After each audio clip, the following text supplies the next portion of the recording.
사도행전 4장 네. 잘 넘어가죠? 네. 네. 네. 뭐 4장 23절에서 31절까지 말씀을 가지고요. 이야기가 되는 하나님, 이야기가 하나님의 이야기가 하나님의 이야기가 되는 삶, 뭐 제목을 많이 고민하다가 이렇게 해가지고 이렇게 해보았습니다. 사실 제가 선교적 교회를 배우게 된 계기가 있습니다. 동네 작은 교회라는 곳에 김종일 목사님을 제가 만났기 때문이죠. 제가 백석 신학대학교에서 2010년에 한 2010년인지 한 11년인지 제가 좀 백석에 좀 힘들게 다녔는데 그때 좀 상황이 좋지 않아서요. 그때 아마 그 수업에서 개척교회나 어떤 좀 새로운 스타일로 목회를 시작하신 분들을 이렇게 초청해 갖고 한 뭐 이렇게 그 세미나를 이렇게 가졌던 적이 있는데 제가 백석에서 김종일 목사님을 2번 만났습니다. 그때 한 번, 그다음에 졸업 여행을 갔을 때 한 번 이렇게 만났었는데 참 그분을 통해서 되게 인사이트를 많이 얻었었어요. 그러다가 제가 몇 년이 한 6년 정도가 흘러서 김종일 목사님이 하시는 개척교회 숲에 갔고 거기서 선교적 교회를 알게 돼서 지금 몇 년을 기도한 후에 선교적 교회를 시작한 것이거든요. 그 교회의 이야기입니다. 근데 김종일 목사님이 처음에 교회 그 신학교를 갔을 때요. 신학교를 가면요. 서로 왜 친구들끼리 이렇게 통성명 하잖아요. 어디서 왔어? 근데 신학교는 특이한 게 하나가 있습니다. 뭐냐면 꼭 자기가 어느 교회를 다니는지를 말하게 돼요. 그러면 너는 어느 교회 다녀? 너는 어느 교회 다녀? 이렇게 되는 거죠. 그런데 그 같은 반 안에도 어떤 친구는 되게 누구라도 그 이름을 들으면 다 알 법한 엄청 큰 대형 교회를 다니는 친구들이 있는 거예요. 근데 그런 친구들은요, 그냥 그 이름만 얘기하면 돼요. 나 무슨 교회 다녀? 그러면요, 그래? 우와. 그러면서 애 자체를 그 친구 자체를 좀 다르게 보는 그런 모습들이 있어요. 근데 그때 당시에 아마 이제 김종일 목사님이 아버님이 목회하시는 교회에 아마 출석하고 있었기 때문인 것 같은데 그런 이야기까지는 안 하셨지만 어쨌든 자기 교회는요 뭐 꼭 이렇게 딱 이름을 이야기하면 알 수 있는 교회는 아니었던 거예요. 그러니까 막 장황한 거죠. 설명이 어느 동네에 있고 어느 교단에 무슨 교회야 뭐 이렇게 꼭 이야기해야 되는 어떤 경우가 있었던 거예요. 근데 그게 반복되면 좀 이게 귀찮잖아요. 뭐 한 번에 다 이야기할 수도 없고. 그러니까 어느 때부터는 그냥 나는 우리 동네에 작은 교회 다녀 이렇게 자기 교회를 소개했답니다. 그래서 그렇게 하다가 나중에 이제 교회를 시작하시려고 하니까 교회 이름이 딱 그게 생각나더래요. 그냥 동네의 작은 교회. 작게 어딘가에 있고 특별하게 큰 어떤 의미를 담은 이름은 없지만 그래도 세상을 위해서 뭔가 큰 일을 좋은 일들을 해나가는 교회면 좋겠다는 생각에서 아마 동네 작은 교회라고 이렇게 이름을 붙이신 것 같아요. 그래서 거기에는 동네 작은 도서관하고요. 뭐 동네 작은 뭐 그 무슨 그런 라임을 붙여서 그렇게 그 기관들의 이름을 부르는 것을 제가 들었었습니다. 사람들이 살면서 참 중요한 게 많죠. 근데 또 정말 중요한 게 무엇일까 생각할 때 우리가 스펙이라는 게 있습니다. 교회 이름이 스펙이 되는 순간이 있어요. 나는 그냥 이름만 딱 대도 누구라도 아는 그 교회. 그것은 그 사람의 스펙입니다. 내가 어떤 교회를 다니고 있다. 참 스펙이 중요한 세상이죠. 제가 친구 목사한테 오래간만에 연락을 했더니 대학원 과정에 지금도 공부를 하고 있다라는 거예요. 그랬더니 왜? 그래 공부 열심히 한다. 그랬더니 그러더라고요. 저는 사실 대학원을 또 추가로 다녔던 이유가 그게 그렇게 메리트 있는 학위가 아니었거든요. 세상에서 딱 어디에 비빌 만한 그런 게 아니에요. 뭐 박사가 되거나 석사를 뭐 해서 뭐 그런 밟아가는 과정이 아니라 그냥 성경을 좀 더 배우고 싶어서 갔던 거고요.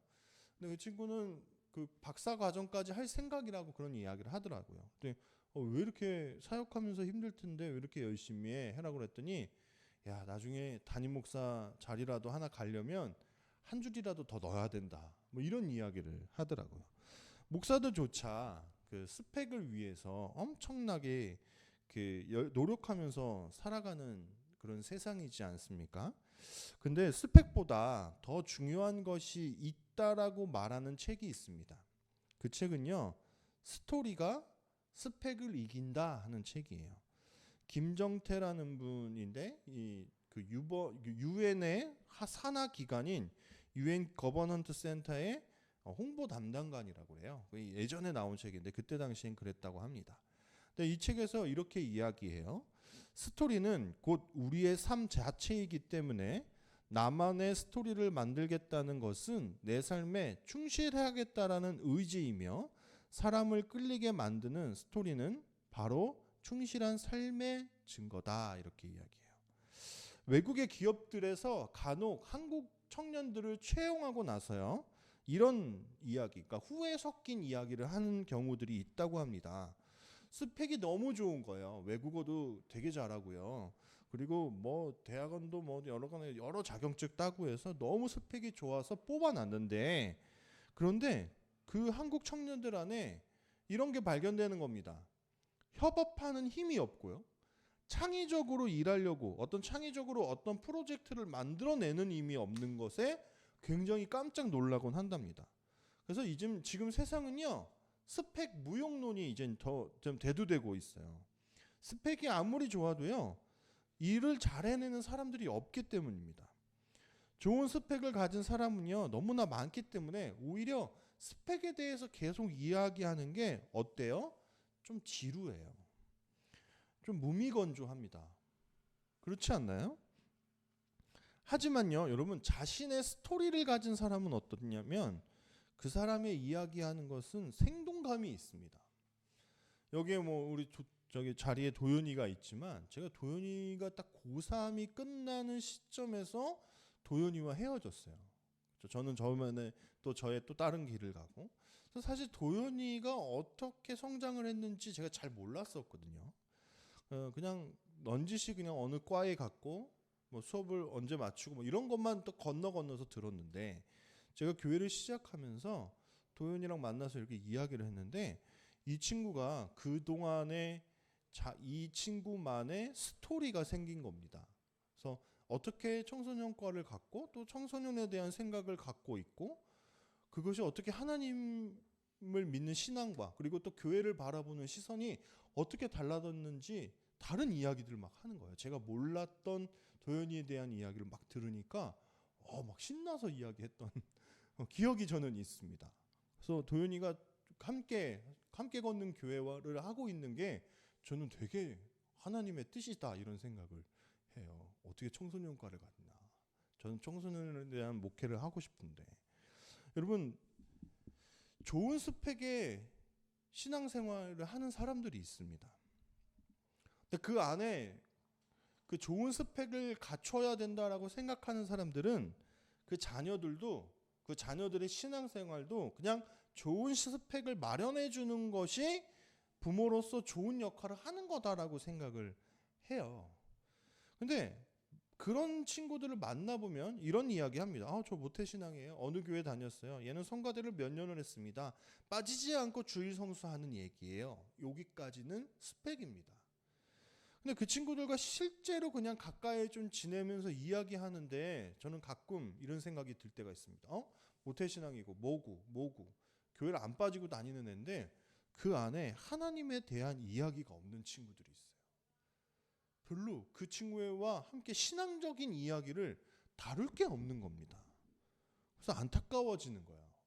저 친구가 신앙의 스펙은 존재하는데 그 안에 하나님으로 풀어진 이야기는 없구나 하는 안타까움이 들 때가 있습니다. 앞에서도 이야기했지만 하지만 그런 친구들이 있어요. 도윤이처럼 하나님을 믿는 어떤 이야기들을 자기 삶에 사람들이 채워가는 아이들이 있습니다. 그럼 만날 때마다 이렇게 새로워요. 또 만날 때마다 기대가 돼요. 또 전화하고 싶어요. 막 어떻게 지내는지. 교회는 잘 정착하고 있는지. 중요한 것은 스펙이 아니라 스토리이기 때문입니다. 어떤 모험을 보지 않았다면, 신앙에 있어서 어떤 도전도 하지 않았다면요, 그건 그냥 스펙에 머물러 있을 뿐이에요. 과거에 어떤 도전적인 일을 해서 어떤 경험을 했다고 하더라도 그것이 그냥 과거로서 그냥 끝나버리면 그 사람은 그냥 그것을 스펙 삼아서 사는 사람들이죠. 스펙 신앙은요, 지루합니다. 따분해요. 매일 똑같은 주일 성수, 반복되는 어떤 그런 이야기들만 있을 뿐입니다. 흥미가 생기지 않아요. 그런데 어떻게든 하나님 안에서 스토리가 있는 신앙을 만들어내는 사람들은요, 그 안에 하나님이 살아계심을 저는 느낄 수 있습니다. 4장은요, 스펙과 스토리가 충돌하는 장입니다. 이거 약간 공증받아야 됩니다. 제가 스토리가 스펙을 이긴다는 책과 4장을 접목시킨 최초의 사람이길 바라면서 요거 약간 공증받아놔야 되는데, 4장은요 스펙과 스토리가 충돌하는 장이에요. 그게 무슨 이야기냐? 하나님을 스펙으로 삼는 대제사장과 종교 지도자들이 있습니다. 거기에 앞에 선 사람은요, 스펙은 별 볼 일이 없는데 하나님의 이야기가 자신들의 이야기가 되어가는 사도들이 있습니다. 그래서 스펙을 가진 사람과 하나님이 곧 이야기인 대제사장과 사도들이 충돌을 하는 장이 4장입니다. 여러분, 누가 우세할 것처럼 보입니까? 그냥 겉으로 보기에는요, 스펙이 출중한 사람들이 우수해 보입니다. 그런데 본문의 분위기를 보면요, 오히려 대제사장 무리가 어쩔 줄 몰라 하고 쩔쩔매는 것 같이 보이지 않습니까? 밀란을 걱정하고 저 사람들이 막 전하는 그 예수라는 그 이름 자체가 뭐예요? 몇 달 전에, 한두 달 전쯤에 자신들이 십자가에 못 박아 죽게 만든 이스라엘 사람이잖아요. 근데 그 사람의 이름으로 막 당당하게 나와서 막 병도 고치고 설교도 하고 하는 존재들이 나타난 겁니다. 누가 더 당당해 보입니까? 좋은 스펙을 가진 대제사장들은 제가 좀 어쩔 줄 몰라 하고 쩔쩔매고 있는데, 지금 오히려 별 볼 일 없는 스펙을 가졌지만 하나님이 곧 자신들의 이야기가 된 사람들은요, 되게 당당하게 막 이야기하는 것을 볼 수 있어요. 18절을 보시면 이렇습니다. 스펙을 가진 사람들은요, 겨우 할 수 있는 게 뭐밖에 없는지 아십니까? 스펙으로 찍어 누르는 것밖에 못합니다. 18절을 한번 함께 읽어볼까요? 자, 시작. 그들은 베드로와 요한을 불러서 명령하기를 예수의 이름으로 대면. 네, 맞나요 지금? 네, 읽어주시기 바랍니다. 아예 뻥끗 하지 말고 가르치도 말라고 했다. 아마 그냥 타이핑을 치다 아마 약간 탈자가 있는 것 같습니다. 탈락한 자가 있어요. 그러니까 지금 내용을 얼핏 유추해 보면 어떻죠? 가르치지 말라. 예수의 이름으로 가르치지 말라라고 이야기를 합니다. 그러니까 결국 권위로 누르려고 해요. 권위 자체가 잘못된 건 아니지만 권위로 누르려고 하는 사람들을 우리가 쉽게 뭐라고 얘기하죠? 꼰대다. 아니, 좀 더 전문가적인 얘기로는 권위주의적인 사람이다, 이렇게 얘기하잖아요. 이들이 그렇게 권위로 누르려고 하는 이유가 있습니다. 자신들의 권위가 존중받지 않을까봐, 곧 권위가 사라질까봐 두렵기 때문에 그렇습니다. 하나님께서 그 자리를 주셨다라는 확신이 없는 거예요. 이거는 자기가 땄고 자기가 노력했고 자기가 쟁취해낸 것이지 하나님이 그 자리를 허락했다라는 어떤 확신이 없기 때문에 그 권위를 잃어버릴까봐 어떨 거죠? 그 권위로 찍어 누르려고 하는 사람들입니다. 많습니다, 이런 분들. 막 너가 어디서 나한테 지금 이렇게 막 눈을 부라리냐, 막 이렇게 큰 소리를 내냐, 어디 감히 의견을 보태냐? 뭐 이런 이야기를 저는 들어본 적이 있습니다. 그런데 어떻게 하죠? 베드로와 요한은요, 주눅들지 않습니다. 왜요? 이 사람에게는 지금 스펙이 중요하지 않기 때문에 그래요. 그래서 이렇게 이야기합니다. 19절에 그러나 베드로와 요한은 그들한테 대답했다. 하나님의 말씀보다 여러분의 말을 듣는 것이 하나님 앞에서 옳은 일인지 판단들 해보십시오. 여러분, 누가 더 당당합니까? 지금 하나님이 주신 스펙을 가진 사람들은요, 하나님에 대해서 이야기하지 않는데 오히려 하나님이 이야기가 되어서 그들의 인생을 이끌어가고 계신 사람들은요, 당당하게 하나님에 대해서 이야기합니다. 누가 더 담대합니까? 스펙을 가진 사람들입니까? 아니면 스토리가 된 사람들입니까? 뭐 대답할 것도 없습니다. 예수님의 살아계심이 자신들의 스토리가 된 사람들은 당당합니다. 여러분, 스토리로 산다면 어떤 유익이 있을까? 오늘 본문을 참고로 두 가지로 이야기할 수 있습니다. 첫 번째는요, 주인이 누구인지 압니다. 24절을 보십시오. 주인이신 주님은 하늘과 땅과 바다와 그 가운데 있는 모든 것을 지으신 분이십니다. 그들이 기도하는 거예요. 넘어갔습니다. 지금. 네, 제가 이제 이걸 부탁했습니다.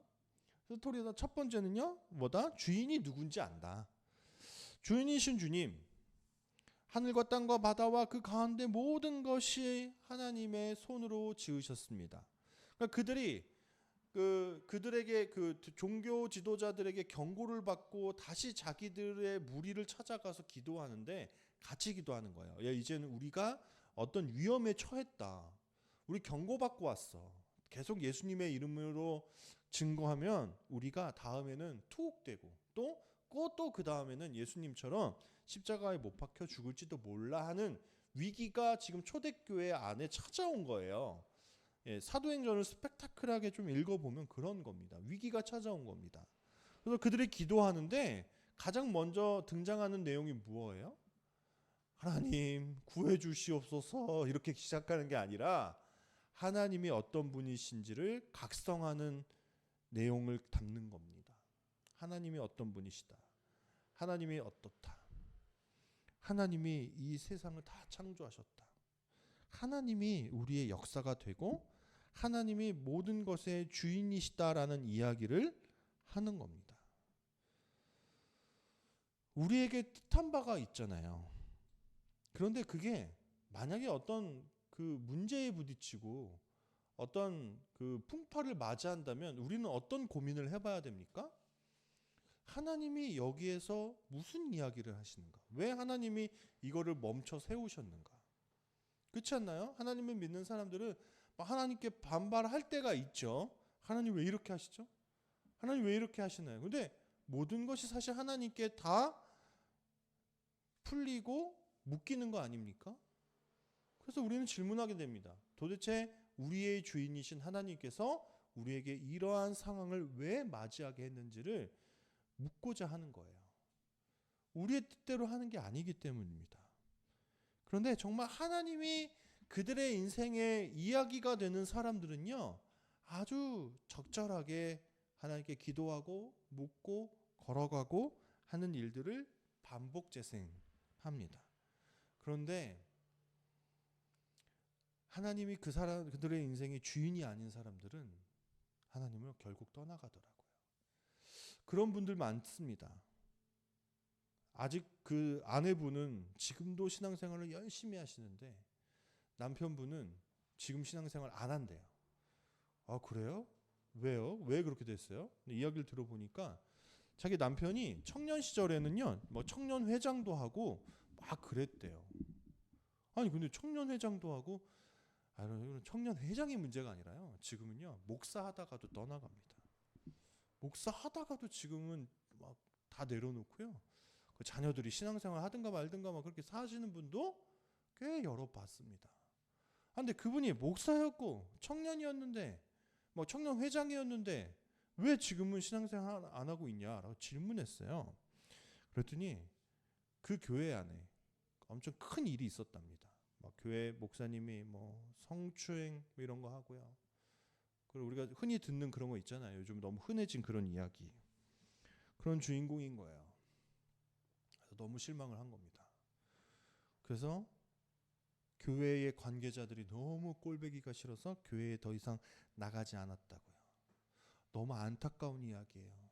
어떻게 목사까지 했는데, 목사하려면 못해도요 4년에서 10년을 공부해야 되잖아요. 왜 그런 분이 하나님을 떠났을까? 안타깝잖아요. 근데 가만 생각해 보면 그럼 그동안 그분이 믿었던 것은 무엇입니까? 교회의 주인 되신 하나님이 아니라 교회의 주인 노릇을 하는 담임 목사, 교회에서 큰 소리 내고 어떤 큰 역할을 하려고 하는 뭐 어떤 장로, 이런 분들을 하나님처럼 생각한 거 아닙니까? 그러니까 그분 때문에 신앙이 막 떠나가는 거잖아요. 그걸 견뎌냈어야 되잖아요. 그걸 뚫고 도대체 하나님이 왜 이러시는가, 하나님께 달려가서 질문했어야 되는데 자신들이 믿고 있는 주인들이 무너지니까 하나님을 떠난 게 아닐까요?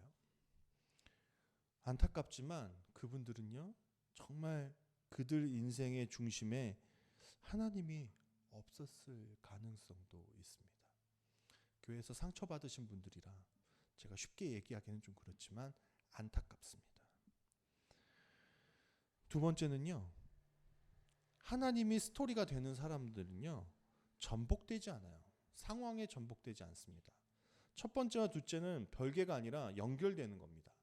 하나님이 주인인 사람은요 결국 그 상황을 이겨내고요 뚫고 나옵니다. 29절에 이렇게 되어 있어요. 지금 상황과 관련해서 주님, 그들이 겁주는 것을 살펴보십시오.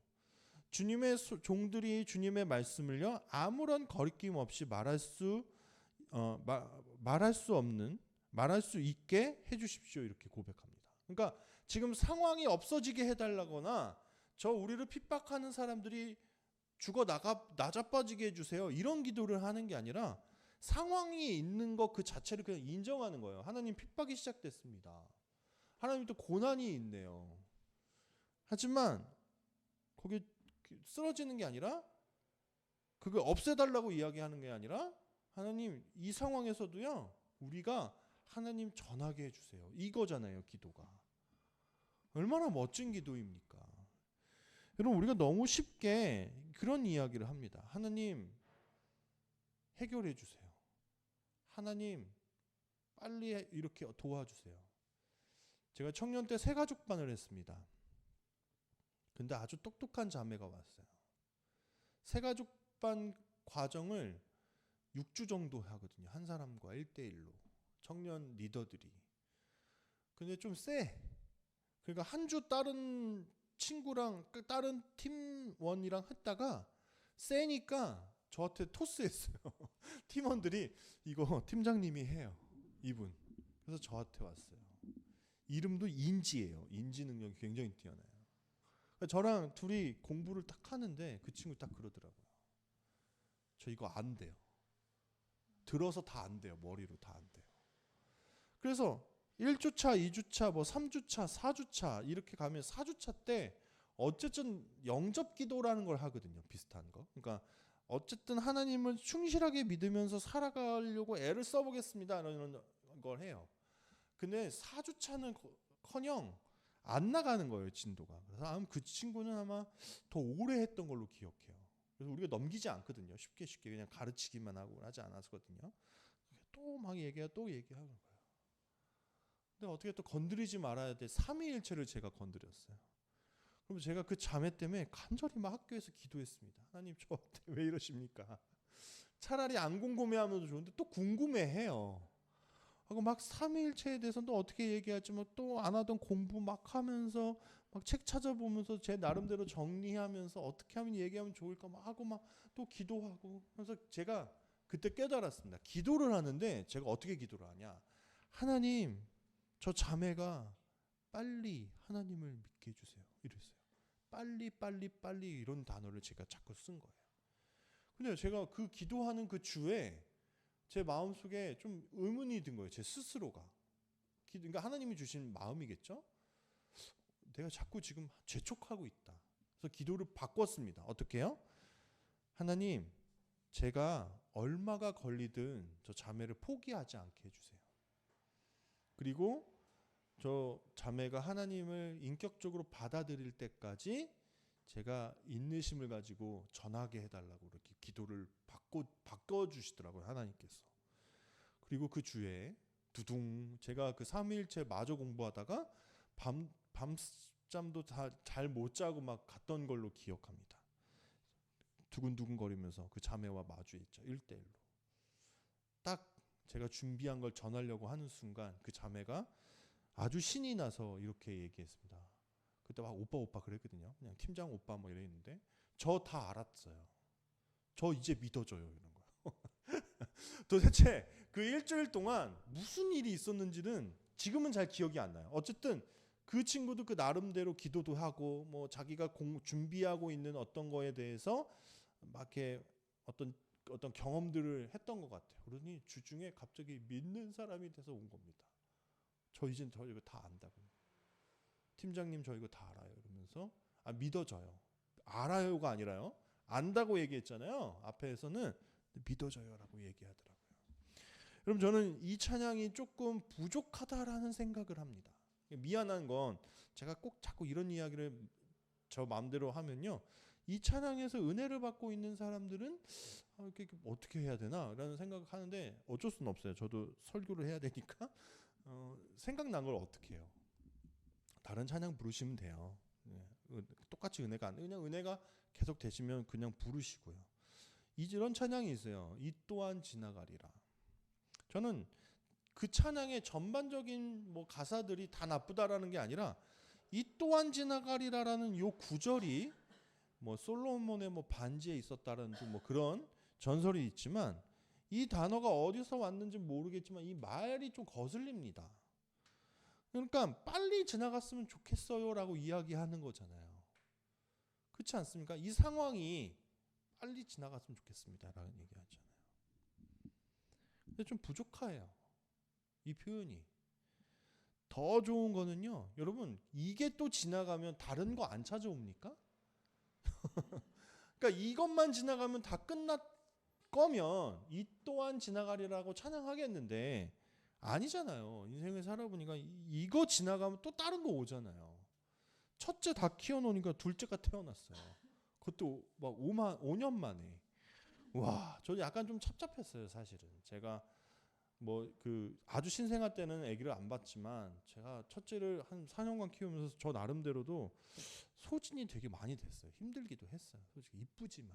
그러니까 그거를 약간 중복돼서 했으면 좋았을 텐데 한 2살 정도 터울라서 다 키웠는데 어느 정도 키워놓으니까 또 할래니까 그래요.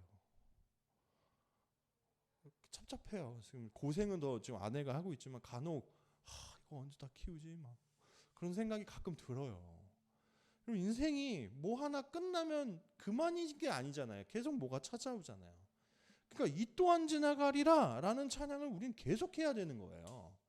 그러니까 그럴 수가 없는 거예요. 여러분 언제까지 계속 지나가기만을 바랄 겁니까? 그래서 저는 잘못됐다라는 생각이 들어요. 오히려 하나님을 정말 자신의 인생의 스토리의 주인, 이야기의 주인으로 생각하는 사람들은 이런 찬양을 하는 거예요. 거친 파도 날 향해 와도 주와 함께 날아오르리. 폭풍 가운데 나의 영혼 잠잠하게 주를 보리라.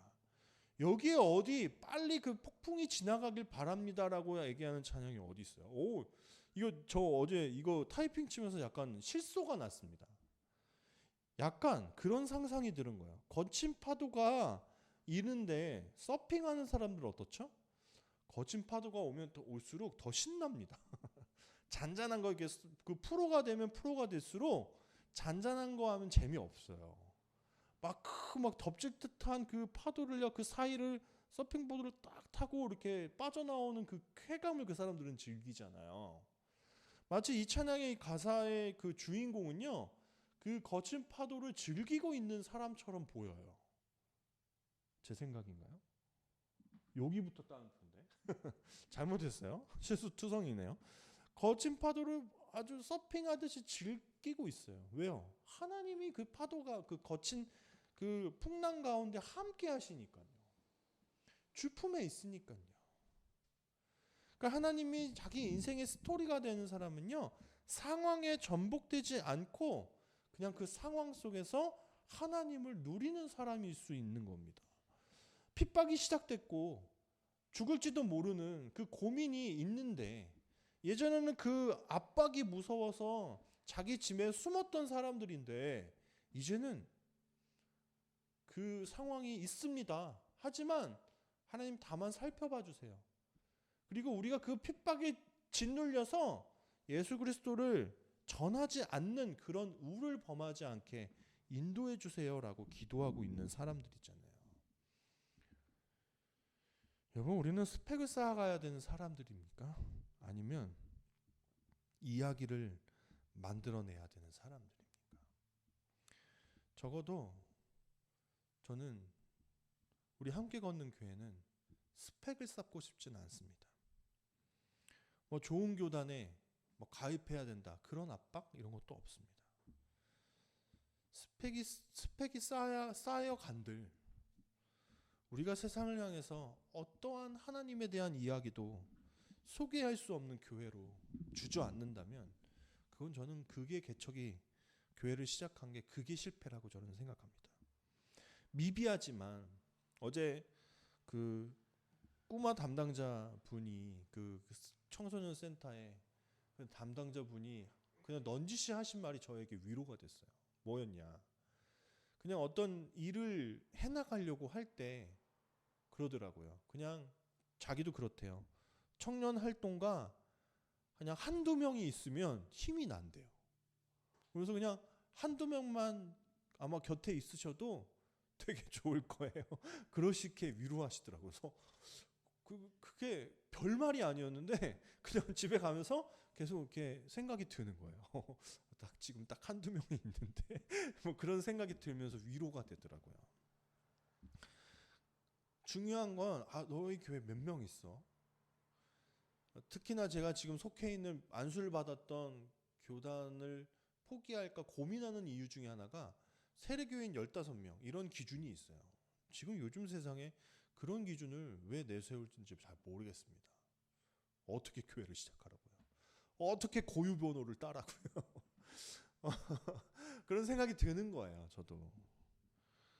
그게 뭐 중요합니까? 우리가 이 세상을 향해서 어떻게 하나님의 이야기를 이야기하고 또 우리 안에 하나님에 대한 스토리로 어떻게 채워갈지가 더 중요한 이 시국에 뭐가 더 중요하겠냐 말입니다.